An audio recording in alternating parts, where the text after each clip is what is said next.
Et bonsoir, Benoît Hamon, donc, bonsoir. Qui nous avait rejoint sur ce plateau. Vous êtes ancien ministre, ancien candidat à l'élection présidentielle et directeur général de Singa, une ONG internationale qui soutient les réfugiés et les migrants. Emmanuel Macron vient de prendre la parole ce soir pour la première fois depuis l'adoption ô combien contestée de cette loi immigration hier soir à l'Assemblée nationale. Le chef de l'État qui est l'invité de nos confrères de C'est à vous sur France 5. On écoute Emmanuel Macron. J'ai aussi beaucoup de respect pour tous les députés de la majorité qui ont voté une loi qui n'était pas une loi dont ils aimaient toutes les dispositions, mais dont ils ont considéré que c'était une loi utile pour le pays.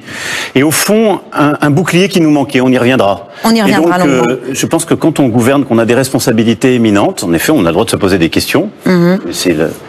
Parce qu'on est citoyen, mais ces responsabilités nous obligent.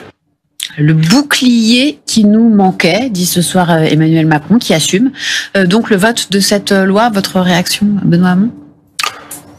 Ma première réaction, elle est d'abord de penser à toutes celles et ceux dont la vie va être rendue plus difficile, plus dure, à cause de cette loi. Et comment peut-on croire que parce qu'on va rendre plus dure la vie pour les étrangers, ça améliorera la vie des Français ? Je n'y crois pas une seconde. Et c'est vraiment à ces femmes et ces hommes que je pense. Et le témoignage de Stéphane Troussel juste avant était particulièrement éloquent. Des personnes âgées de plus de 75 ans, en situation d'autonomie, qui vont se voir privées d'une allocation qui leur permet de vivre petitement, mais qui va leur être privée au nom de l'idéologie. Ce qui est dramatique, il y a beaucoup de choses qui pourraient être dites, mais c'est d'abord ça. Mais c'est d'abord ça. C'est d'abord ça. Cette allocation, c'est ça qui vous choque? Non, ça, c'est ces conditions de vie de femmes et d'hommes, de centaines de milliers de femmes et d'hommes en situation régulière, qui vont être rendues plus difficiles. C'est d'abord ça que je veux retenir. Ensuite, c'est l'aspect, c'est tout ce qui concerne les allocations pour entre autres la préférence les personnes nationale en situation régulière. Voilà la préférence nationale qui est mise en œuvre en l'occurrence sur cette mesure-là et qui est particulièrement choquante, la déchéance de nationalité, le durcissement du regroupement familial. Il y a une multitude de dispositions qui sont choquantes. La déchéance de nationalité pour ceux qui ont commis des actes contre les forces de l'ordre et qui sont binationaux, ça vous choque? Mais je suis par définition contre le fait qu'on introduise une inégalité entre citoyens, et je pense que c'est la raison pour laquelle le gouvernement sait parfaitement, ce qui montre le cynisme, qu'une partie des mesures qui ont été bricolées avec le Rassemblement national et avec les Républicains ne seront pas constitutionnelles. On a des principes qui avaient, eux, heurté Emmanuel Macron lui-même quand il était secrétaire général adjoint de l'Élysée, puis quand il était ministre de François Hollande, puisqu'il se disait philosophiquement c'est important, je crois. Ça veut dire que c'est l'éthique qui est en jeu, en désaccord avec la déchéance de nationalité. Ce que je veux dire, et ce qui est grave, c'est que à la fois ce texte est passé avec les voix du Rassemblement national, donc de l'extrême droite française, mais ce sont ces propositions qui sont dans le texte. C'est pas rien de se mettre d'accord sur un texte inspiré par le programme de Jean-Marie Le Pen, le papa de Marine Le Pen, la fille, qui est aujourd'hui approuvé donc par ces députés-là, mais ce sont les contenus qui sont choquants. Et pour vous, c'est une loi d'extrême droite? Elle est inspirée sur bien des aspects par l'extrême droite, et elle est d'ailleurs revendiquée comme une victoire idéologique, une victoire culturelle par l'extrême droite. C'en est une? Mais oui, indiscutablement, que la préférence nationale qui choquait il y a encore quelques années tout le monde, et à juste titre, la France est le pays de l'égalité, et pas le pays qui met en œuvre, au nom de l'origine des gens, la préférence nationale. Vous vous rendez compte de la boîte qui est ouverte? Quels sont au fur et à mesure les droits qui seront enlevés progressivement à de nouvelles catégories de la population? Quelle définition donnera une nouvelle majorité demain de la notion d'étranger? Est-ce que ça comprend les étrangers et leurs enfants? Donc c'est terrifiant ce qui se passe à travers ces digues qui tombent. C'est toujours spectaculaire. C'est que là on voit quelque chose qui s'effondre, et c'est un effondrement politique et moral, et qui, pardon de le dire, mais je vais poser les choses simplement. Les médecins disent ce n'est pas bon de supprimer l'AME. C'est pas dans le texte là-dessus. Non, mais on sait très bien que derrière il y a un accord pour réduire le périmètre de l'AME. Le gouvernement s'en moque éperdument. Le patronat dit sur le plan économique c'est un très mauvais texte. Là encore, le gouvernement s'en moque. Les bailleurs sociaux disent ce texte est très mauvais sur le logement. Il est dangereux. Nous ne savons pas comment nous l'appliquerons. Le gouvernement s'en moque. les présidents d'universités, les directeurs de grandes écoles ou directrices disent ce texte est très mauvais pour les étudiants et l'enseignement supérieur. Le gouvernement s'en moque. Et les associations qui travaillent sur les conditions de vie, les droits fondamentaux, les associations les plus remarquables en France qui font un boulot, France Terre Nazie, la CIMAD, Amnesty International, toute la FAS, Emmaüs, la Fondation Abbé Pierre disent ce texte est dangereux, il va faire mal à des gens qui ont déjà peu, et le gouvernement s'en moque éperdument. Vous allez faire quoi tous ensemble, toutes ces associations qui sont regroupées au sein de la FAS, pas votre nous nous retrouvons juste après cette émission. Je les retrouverai d'action commune avec toutes ces associations à laquelle se joignent aujourd'hui la CFDT, la CGT, pour décider d'actions effectivement communes. Nous allons voir ce que nous allons faire, mais la mobilisation va pas s'arrêter. J'espère même qu'elle va s'intensifier. Quelle forme est-ce qu'elle pourrait prendre ? Nous en discuterons ce soir. On arrive à la trêve de Noël. On voulait absolument que quelque chose existe avant la trêve de Noël. Mais ce qui est en jeu, vous le voyez bien, c'est à la fois les conditions de vie de gens avec lesquels on partage le travail, avec qui on travaille, des gens avec lesquels on partage des salles de sport, avec lesquels on partage les salles d'attente d'hôpitaux, avec lesquels nos enfants partagent des moments à l'école. Et ces femmes et ces hommes, même en situation régulière, vont être précarisés par ce gouvernement.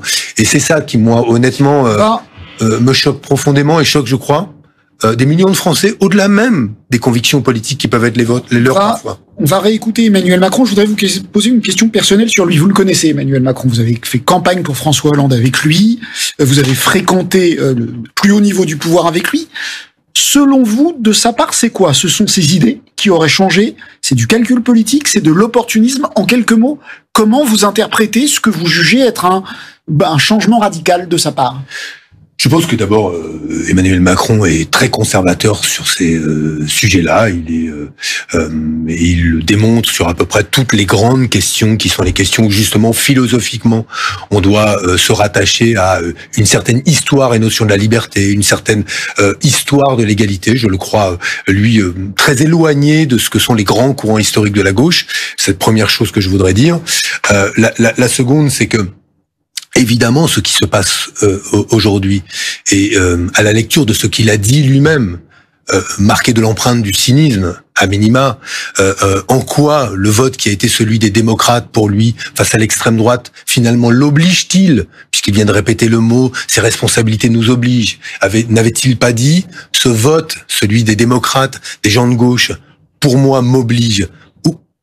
Où est la trace ? Où est le petite fumée encore qui reste de cela? Mais que ne voit-il pas que, à force de d'être dans les pas de l'extrême droite, l'extrême droite finira par être banalisée. Comment ne voit-il pas que celui ou celle qui pourrait lui succéder et incarner le camp qui est le sien a perdu toute crédibilité? Alors, cela réouvre, d'ailleurs, cette crise politique réouvre probablement le jeu d'ici 2027 et offre en tout cas une opportunité à la gauche et aux écologistes de construire une alternative. Mais c'est pas de ça dont j'ai envie de parler aujourd'hui, parce que moi, mon objectif, comme beaucoup d'autres, c'est qu'il retire et ne promulgue pas cette loi.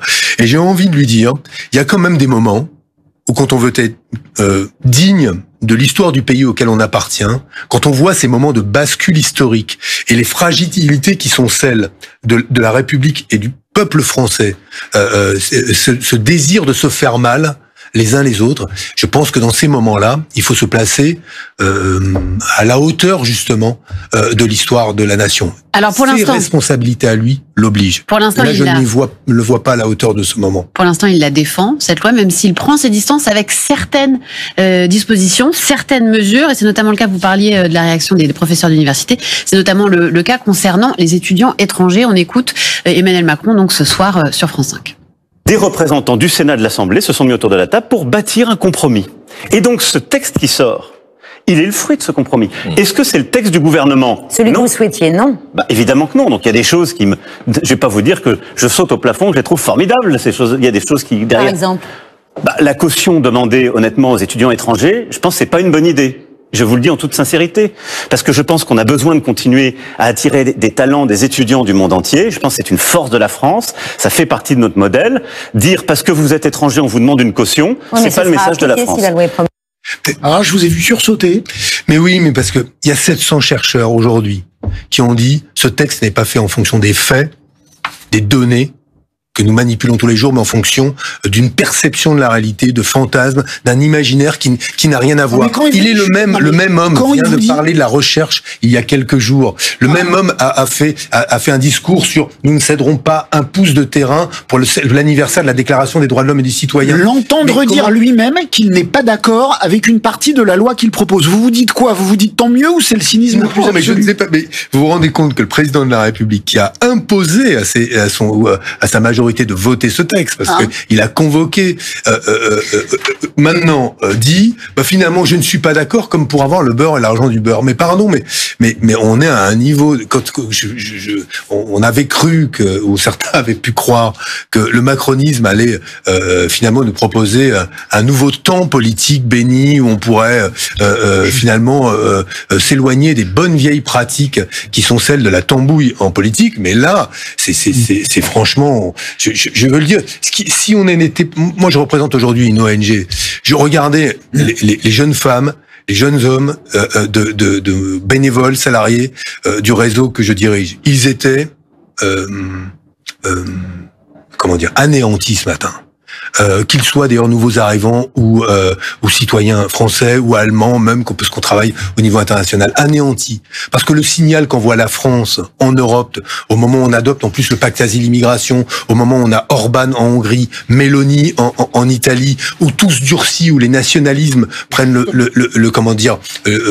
dessus, mais où est la vigie, où est la lumière française et voir à ce point comment l'étoile Macron s'est éteinte, à pas pâli, mais s'est éteinte, elle s'est éteinte. Moi, aujourd'hui, effectivement, comme dirigeant d'une ONG attachée aux principes qui sont ceux de la République, je suis profondément inquiet. Aurélien Rousseau a démissionné. Est-ce que c'est une décision courageuse? Est-ce que vous qui avez su quitter un gouvernement pour un désaccord, est-ce que vous dites aux ministres qui ne sont pas en accord, partez, il y a une vie après la politique, il y a une vie après le gouvernement? Bien sûr qu'il y en a une, et heureusement qu'il y en a une. Et je trouve toujours digne le choix de femmes et d'hommes qui consiste à dire je ne suis pas d'accord, comme le fait d'assumer qu'on est d'accord aussi. C'est pas indigne de dire par exemple. Et ceux que vous avez connus au PS, par exemple, Clément Beaune, Gabriel Attal, etc., ils doivent partir selon vous? Franchement, je peux pas parler à leur place, mais c'est qu'est-ce qui peut rattacher cette séquence à l'histoire qui a été la leur avec nous? Rien. Dire aujourd'hui je reste parce que je suis de gauche, c'est un non-sens.